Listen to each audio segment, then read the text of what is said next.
আমাদের ডাকে সাড়া দিয়ে আপনারা উপস্থিত হয়েছেন।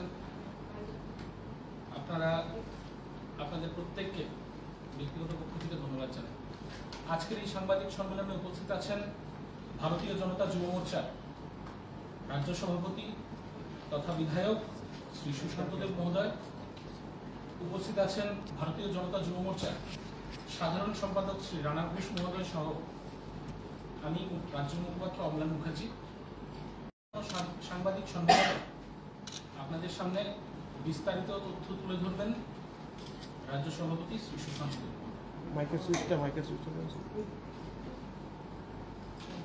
সবাইকে নমস্কার। প্রথমেই আপনারা অতি অল্প সময়ে আপনারা বার্তা পেয়ে আমাদের এই সাংবাদিক সম্মেলনে উপস্থিত হয়েছেন। প্রদেশ যুব মোর্চার পক্ষ থেকে আপনাদের প্রত্যেককে আন্তরিক শুভেচ্ছা অভিনন্দন জ্ঞাপন করছি। একটা অত্যন্ত গুরুত্বপূর্ণ বিষয় নিয়ে আজকের এই সাংবাদিক সম্মেলন। আপনাদের মাধ্যমেই আমরা জানতে পেরেছি রাজ্যের বিরোধী দলের তথাকথিত যুব সংগঠন আবারও আমাদের সরকারকে কালিমালিপ্ত করার জন্য, রাজ্যের যুব সম্প্রদায়কে আবারও বিভ্রান্ত করার জন্য একটা সাংবাদিক সম্মেলন করেছিল। যেই সাংবাদিক সম্মেলনে যেই তথ্যগুলা দেওয়া হয়েছে, সেই তথ্যগুলা যুবকদেরকে বিভ্রান্ত করার জন্য তথ্য দেওয়া হয়েছে। এই তথ্যগুলোর সঙ্গে বাস্তবের কোনো মিল নেই। যুবকদের জন্য যদি কোনো সরকার কাজ করে থাকে, সেই সরকার ভারতীয় জনতা পার্টির নেতৃত্বে সরকার। আমরা বিগত দিনে সরকার দেখেছি, বর্তমানে 7 বছর ধরে বিকাশমুখী সরকার দেখছি। যে সরকার যুবকদের কথা মাথায় রেখে বিভিন্ন ধরনের কাজ করছে এবং যুবকদেরকে চাকরি দেওয়ার ক্ষেত্রে একটা সদর্থক ভূমিকা আমাদের সরকার পালন করছে। ওনারা বলেছেন আমাদের সরকার নাকি চাকরির বিভিন্ন নিয়োগ প্রক্রিয়া ঝুলিয়ে রেখেছে। এই বিষয়ে আমি আপনাদের কাছে একটা ছোট্ট বিষয়, আপনাদের হাতে একটা নোটিফিকেশন নিশ্চয়ই দেওয়া হয়েছে, আমি একটা বিষয় আপনাদের সামনে তুলে ধরতে চাই। 2003-এর বিধানসভা নির্বাচনকে সামনে রেখে যুবকদেরকে মিছিলে হাঁটানোর জন্য 2002-এ একটা নোটিফিকেশন দেওয়া হয়েছিল চাকরি, কিন্তু মিছিলে হাঁটিয়েছে 2003-এর নির্বাচনের পরে কিন্তু চাকরি দেওয়া হয়নি। তদ্রূপ 2008-এর নির্বাচনকে সামনে রেখে 2006-এ চাকরির নোটিফিকেশন দিয়েছে, কিন্তু চাকরি দেওয়া হয়নি। তারপরে আবার 2009-এর নোটিফিকেশন দিয়েছে। আমি আপনাদের সামনে 25/8/2010-এর একটা নোটিফিকেশন, যে নোটিফিকেশনের রেফারেন্স নাম্বার NO.1-48-SE/NG/2010। এই নোটিফিকেশনে 3 নম্বর পয়েন্টটা কি বলা হয়েছে? The BSc Pure Science and BSc Bioscience candidates who submitted applications for the post of graduate teacher in the year 2002, 2006 and 2009 need not apply again now for the above post. যারা 2002-এ, যারা 2006-এ এবং 2009-এ ওই পোস্টগুলোর জন্য অ্যাপ্লাই করেছিল, তারা আর এই 2010-এর notification apply করতে হবে না। আবারও পরবর্তী নির্বাচনকে সামনে রেখে যুবকদেরকে মিছিলে হাঁটানোর জন্য, বিভ্রান্ত করার জন্য, যুবকদেরকে রাস্তায় নামানোর জন্য এরকম নোটিফিকেশন দেওয়া হয়েছিল। তো কারা ঝুলিয়ে রাখছিল চাকরিগুলা? 2002 থেকে 2010 পর্যন্ত বেকারদেরকে চাকরি দেওয়া হয়নি। কিন্তু 2010-এ যে চাকরি দেওয়া হয়েছে, হাইকোর্টের রায়ে চাকরিগুলো চলে গিয়েছিল। এটা আমাদের জানতে হবে, এটা আমাদের বুঝতে হবে। এই তথ্যগুলো দেওয়ার জন্য আজকে আমরা এই সাংবাদিক সম্মেলনে উপস্থিত হয়েছি। আপনারা দেখবেন 17 বছর প্রাইমারি শিক্ষক নিয়োগ হয়নি। ওনারা বেকারদেরকে নিয়ে বিভিন্ন কথা বলে। আমি বেকারদেরকে নিয়ে কি ষড়যন্ত্র করেছে, বেকারদেরকে নিয়ে কি প্রলোভন দেখিয়েছে, বেকারদেরকে কিভাবে চাকরি না দিয়ে মিছিলে হাঁটিয়েছে, আপনাদের কিছু লিডিং নিউজ পেপারের তৎকালীন সময়ে আমি নিউজ পেপার আপনাদের সামনে তুলে ধরতে চাই। কি বলেছে? অফার কেলেঙ্কারির যে জুতো পেটা শুরু। কোন তারিখ? 5 ডিসেম্বর 2013 লিডিং নিউজ পেপারে আমরা পেয়েছি। কি বলেছে? বেকার বিদ্রোহ বেসামাল সারা রাজ্য, পার্টি অফিসে তালা ভাঙচুর অগ্নিসংযোগ, 2 জানুয়ারি 2014। ওনারা বেকারদের জন্য কাজ করেছিল, লজ্জা থাকতে হবে। রাজ্যে বেকার 7 লক্ষ, বছরে বয়স হারাচ্ছে 2.5 লক্ষ। সিপিএম এর বাম অপশাসনের চিত্র আপনাদের নিউজ পেপারের মাধ্যমে আমরা জানতে পেরেছি, সেটা তুলে ধরার চেষ্টা করছি। রাজ্যে ছড়িয়ে পড়েছে বেকার বিক্ষোভ, দলীয় দপ্তর ভাঙচুর, তালা আগুন, 2 জানুয়ারি 2014। জব ফর্মে চাকুরির তালিকা তৈরির দায়িত্ব 2 সিপিএম এর নেতার উপর।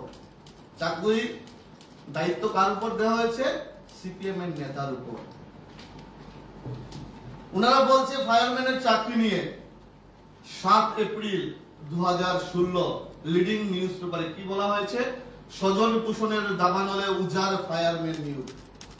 জানতে হবে গোটা রাজ্যবাসীকে, জানতে হবে প্রত্যেকটা যুবককে। আপনাদের মাধ্যমে আবার ফ্ল্যাশব্যাক করতে চাইছি এবং এই বিষয়গুলা গোটা রাজ্যবাসীকে জানানোর চেষ্টা করছি এবং প্রত্যেকটা যুবককে জানানোর চেষ্টা করছি।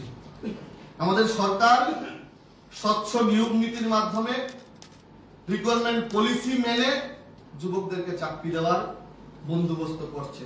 আমাদের সরকার মুখ্যমন্ত্রীর নেতৃত্বে যুবকদেরকে চাকরি দেওয়া হচ্ছে, একটাও কেস হচ্ছে না।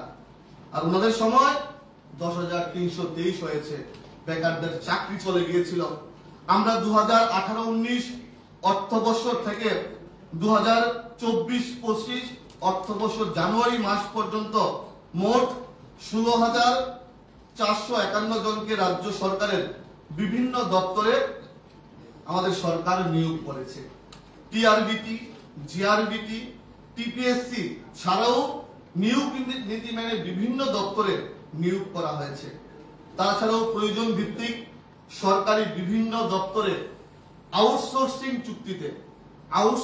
চুক্তিতে 5,771 জনকে যুবক যুবতী ভাই বোনকে চাকরি দেওয়া হয়েছে। বিভিন্ন দপ্তরে লোক নিয়োগের ক্ষেত্রে সম্প্রতি মন্ত্রিসভার বিভিন্ন অনুমোদন দিয়েছে। বিভিন্ন প্রকল্পে সরকারি বেসরকারি কর্মসংস্থান করা হয়েছে।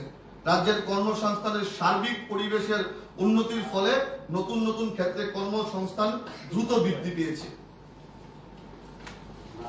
ন্যাশনাল ক্যারিয়ার সার্ভিস প্রজেক্টের আওতায় আগরতলা, ধর্মনগর, কৈলাসহরে রাজ্যের 3টি মডেল ক্যারিয়ার সেন্টার স্থাপন করা হয়েছে।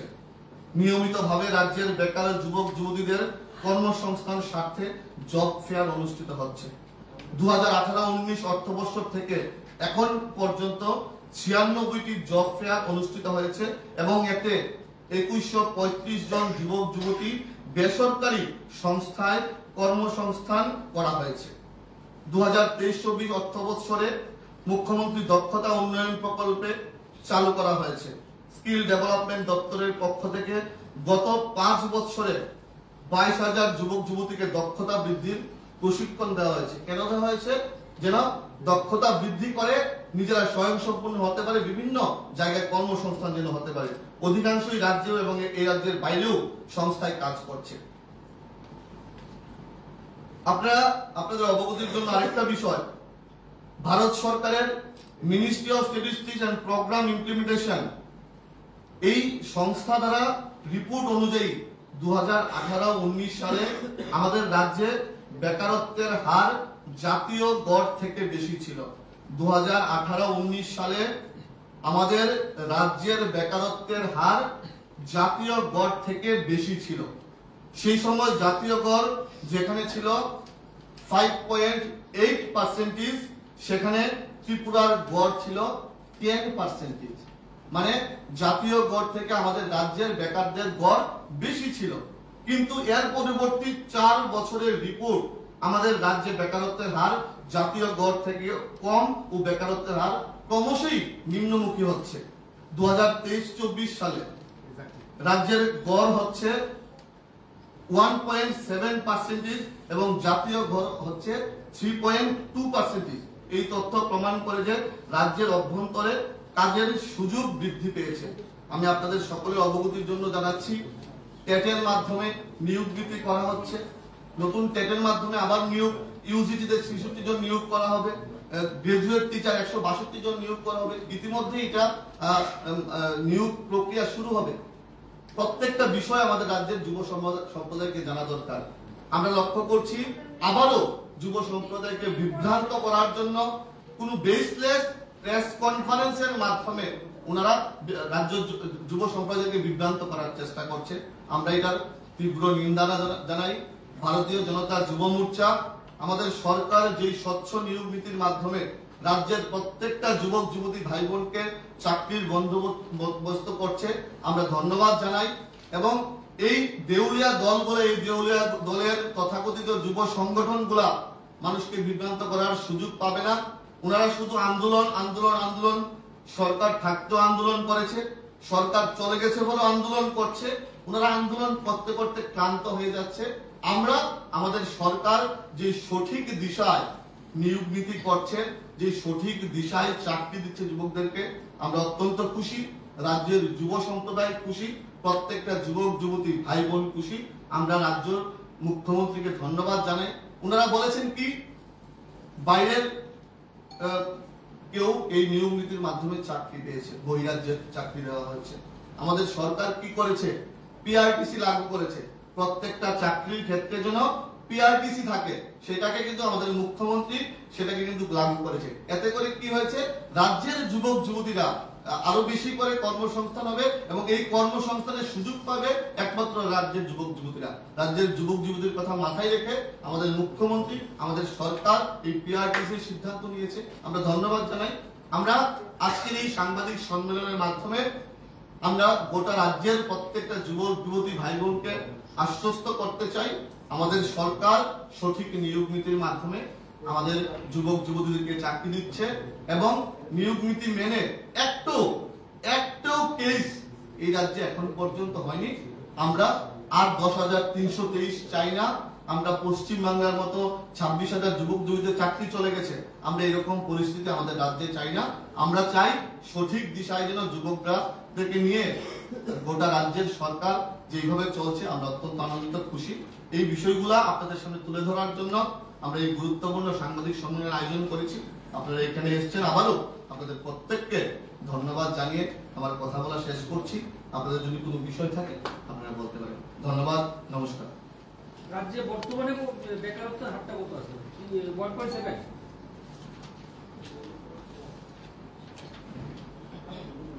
2023-24 সালের গড় হচ্ছে 1.7 আর জাতীয় গড় হচ্ছে 3.2। জাতীয় গড় থেকে আমাদের গড়টা অনেক নিচের দিকে। আর আগে কি ছিল, 2018-19 সালে যেটা ছিল জাতীয় গড় ছিল 5.8% এবং রাজ্যের গড় ছিল 10%। এটা এই আমাদের সরকার যে 7 বছর ধরে সুশাসন চালাচ্ছে, যুবকদের জন্য কাজ করছে, বিভিন্ন ভাবে যুবকদেরকে আত্মনির্ভর হওয়ার চেষ্টা করাচ্ছে, সেইভাবে কিন্তু গড়টা অনেকটা নিম্নগামী। একটা জিনিস একটু স্পষ্ট করার জন্য, এই পিআরটিসির যে ব্যাপারটা বলছে সেটা তো মানে 18 আগে ছিল, তারপর 18 পর যখন আপনার বিজেপি আইপিএফ জোট সরকার আছে তখন এটি একবারের জন্য তুলে দেওয়া হয়েছিল এবং পরবর্তী সময় আবার এটা চালু করা হয়েছে। তো এই বিষয়টা তো আমার নতুন না। যখন এটা আমাদের মুখ্যমন্ত্রীর নজরে এসেছে যে রাজ্যের যুবক যুবতীদের স্বার্থে আবার চাকরির ক্ষেত্রে পিআরটিসি লাগু করা হয়েছে, সেটার জন্য আমরা ধন্যবাদ জানাই। আর এতে করে কি হয়েছে, এতে করে রাজ্যের যুবক যুবতীরাই চাকরির সুযোগটা পাচ্ছে। মাঝে তাহলে একবার যে তোলা হয়েছিল এটা তো বিজেপি সরকারের আমলে হবে। আমাদের সরকার, আমাদের মুখ্যমন্ত্রী যখন এটা নজরে এসছে যে পিআরটিসি তোলার ফলে এখানে অথবা বহিরাজ্যের যুবক যুবতীরা চাকরি পেতে পারে, যুবক যুবতীদের স্বার্থে এই রাজ্যের যুবক যুবতীদের ভবিষ্যতের কথা মাথায় রেখে রাজ্যের মুখ্যমন্ত্রী সেই পিআরটিসি আবার লাগু করেছে। আচ্ছা, তাদের আরেকটা দাবি যে এই বিজেপি আমলে বেকার যুবকরা এবং যুবতীরা নেশার দিকে ঝুঁকে যাচ্ছে, যেটা নাকি তাদের আমলে হয়নি, সেই বিষয়ে কি বলবেন? আপনারা সবাই জানেন, আপনারা গণতন্ত্রের চতুর্থ স্তম্ভ, আপনাদের লেন্সে সবকিছু ধরা পড়ে। সিপিএম এর সময় যুবক যুবতীদেরকে বেপথে পরিচালনা করার জন্য, আমি অন রেকর্ড বলছি, যুবক যুবতীদেরকে বেপথে পরিচালনা করার জন্য সিপিএম এর আমদানিকৃত এই নেশার বিরুদ্ধে জিরো টলারেন্সে 2018 সাল থেকে আমাদের সরকার কাজ করছে। আমরা যুব সংগঠনের দায়িত্ব আমাদের আছে। আমরাও, আপনারা দেখবেন, আপনারা দেখেছেন, গোটা রাজ্যে আমরা 811 কিলোমিটার বাইক যাত্রা করেছি যুবকদেরকে নেশার করার কাছ থেকে বাঁচানোর জন্য। আমরা বিভিন্ন এলাকায় স্পোর্টস এর ইভেন্ট করছি যুবকদেরকে মাঠমুখী করানোর জন্য। আমরা কালচারাল ইভেন্ট করছি যুবকরা যেন নেশার মাঠ ত্যাগ করে খেলার মাঠে এবং সাংস্কৃতিক চর্চার মাঠে আসে। আমরা বিভিন্ন দায়িত্ব নিয়ে আমরা কাজ করছি এবং আমাদের প্রশাসন, আমাদের সরকার জিরো টলারেন্সে নেশার বিরুদ্ধে কাজ করছে। সিপিএম যেটা তৈরি করে দিয়ে গিয়েছিল, এটা 7 বছরে শেষ করা যায়নি। আগামী দিনে আমরা এটা শেষ করব এবং নেশামুক্ত ত্রিপুরা আমরা গঠন করব।